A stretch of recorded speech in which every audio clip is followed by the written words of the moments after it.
Agguato a Porto Empedocle, un trentenne, Angelo Marino, pescatore, è stato gambizzato. L'uomo sabato pomeriggio scorso era appena approdato al porto con il peschereccio di proprietà di uno zio. Dalle ricostruzioni degli inquirenti, un'automobile, una Ford C-Max grigia, era lì ad aspettarlo, o comunque era proprio lì in attesa del rientro di quella barca. Le modalità sembrerebbero quelle di un agguato organizzato che ha il sapore di un regolamento di conti tra famiglie che orbitano tra interessi legati al mondo della droga. Era tardo pomeriggio, Porto Empedocle festeggia la Madonna del Carmine, patrona dei pescatori.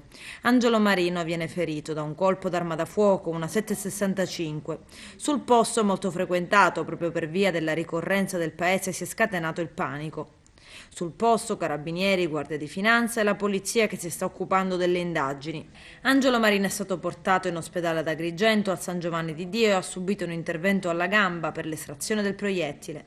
Non è mai stato in pericolo di vita. Marino avrebbe riconosciuto e denunciato l'uomo che gli ha sparato, anche lui un volto noto alle forze dell'ordine, una vecchia conoscenza che gli agenti continuano a tenere sotto stretto controllo. Non è certo che il vero bersaglio fosse Angelo Marino.